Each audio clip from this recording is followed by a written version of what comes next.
A është e vërtet që mira qytetarë që kanë privatizuar banesat e tyre para vitit 1991 nuk figurojnë bashkëpronar të Truallit në certifikatat e tyre të pronësisë? Në fakt, po, kemi për fat të keq, për hir të së vërtetës, kemi një numër qytetarësh, të cilët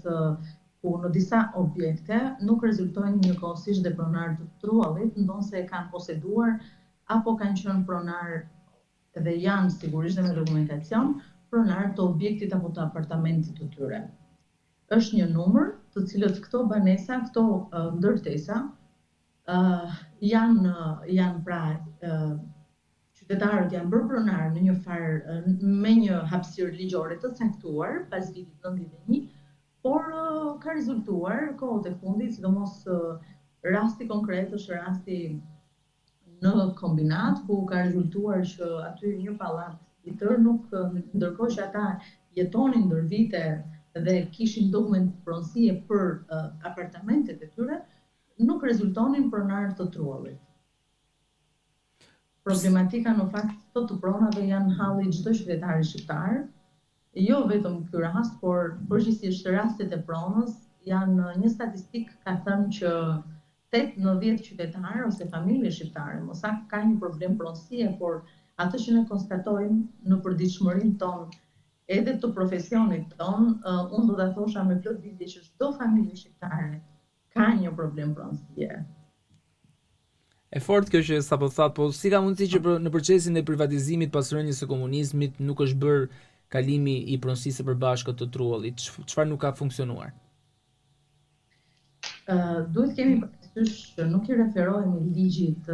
76-52 të vitit 92 që ka të bëjë me privatizimin e objekteve të ndërtesave, pra të apartamenteve që qytetarët kanë marrë me këtë ligj. Ky ligj e ka të përcaktuar që automatikisht pronarët e apartamenteve janë edhe pronarët të Truallit. Bëhet fjalë për një numër më të vogël objektesh, le të themi konkretisht nuk kemi një statistikë se sa janë këto pallate, ku qytetarët ndër vite e kanë marrë pra këtë apartament, janë bërë pronar të atyre apartamenteve, mirë po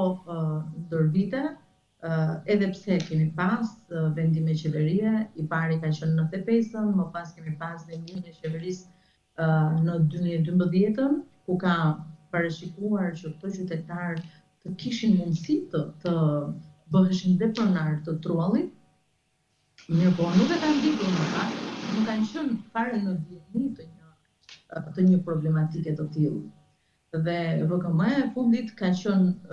dhe është në vitin 2020, ku qytetarët kanë mundësi që të bëjnë interesime, të shohin nëse janë përpara një problemi të tillë, pra ekziston në rast të fakt. Cili është institucioni përgjegjës në këtë rast? Kush mba përgjegjësi ligjore? Përgjegjësia ligjore bie sigurisht mbi institucionet shtetërore, të cilat zbatojnë ligjet që kanë për objekt pronën. Në rastin konkret, tashmë duke qenë se ne kemi përmbledhur, kemi për vetëm një institucion të vetëm që është ASHK, është Agjencia Shtetërore e Kadastrës, edhe për të orientuar dhe qytetarët që na ndjekin.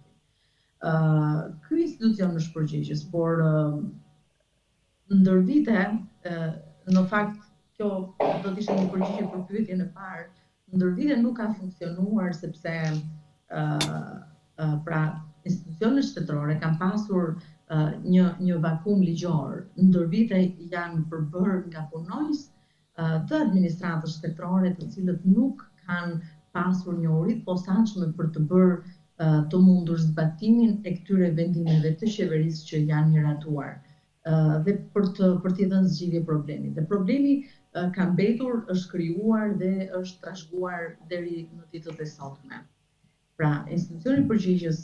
është ASHK, në rast se nuk do të gjendet e drejta në këtë institucion të ASHK-s, atëherë qytetarët më pas mund t'i drejtohen dyerve të gjykatës, por kjo nuk është zgjidhja më e mirë, do të thosha, sepse është një zgjidhje e cila do t'ju marrë kosto financiare, por edhe kohë, sigurisht. Zgjidhja më e mirë do të ishte që institucioni përgjegjës ASHK të gjente një mekanizëm emergjent ligjor për t'i dhënë zgjidhje administrative në rrugë administrative këtij problemi.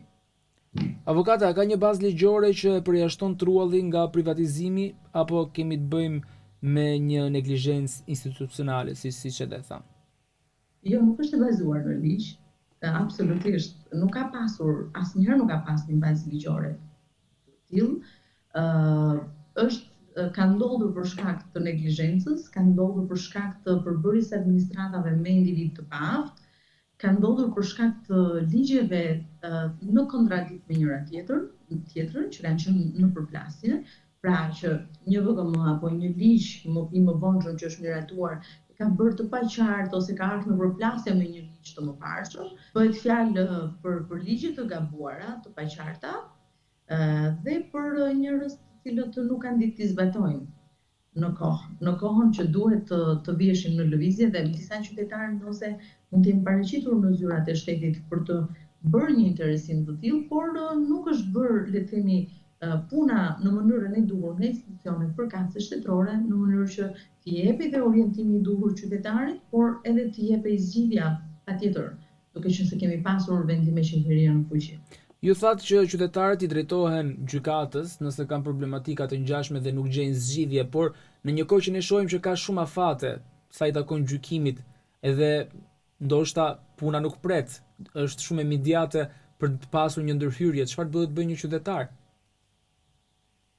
Së pari, një qytetar i cili mendon dhe ka një merak të tillë, dhe nuk e ka të qartë nëse është edhe njëkohësisht përveç se pronari i apartamentit dhe pronari i Truallit, atë që duhet të bëjë në mënyrë urgjente është të vihet të kërkojë informacion pranë ASHK-s për pasurinë që posedon dhe gëzon, ndoshta edhe me certifikat pronësie për apartamentin. Të vihet në lëvizje për të marrë informacion nëse është njëkohësisht dhe pronari i Truallit, dhe sigurisht zgjidhje për këtë problematik ka zgjidhje dhe administrative, por e fundit e përmendëm do të ishte ajo në rrugë gjyqësore, pasi edhe aktualisht që flasim, ASHK e ka ndoshta unë personalisht e konsideroj dhe detyrim të institucionit ASHK-s që të japi një zgjidhje emergjente në rrugë administrative këtij ngërçi, këtij vakumi ligjor. A mund të konsiderohet kjo një mashtrim juridik ndaj qytetarëve apo një bëshllëk ligjor i trashëguar nga tranzicioni? Kjo i ka të gjitha bashk, në fakt. Së pari është vakum ligjor. Ligjet paqarta përplasen me njëra tjetrën, çështja e pronës është një çështje ende që është në fokus në Shqipërinë tonë, dhe sigurisht vakumi ligjor është i pari. Edhe sot që flasim, ne nuk kemi një ligj të unifikuar në lidhje me pronën, pra me të drejtën e pronës. Çdo qytetar, pra nuk, le të themi, ende kemi familje që nuk gëzojnë qetësisht pronën e tyre, ashtu siç e ka parashikuar, siç parashikojnë ligjet ndërkombëtare të ratifikuara në vendin tonë, por dhe Kushtetuta e Republikës së Shqipërisë.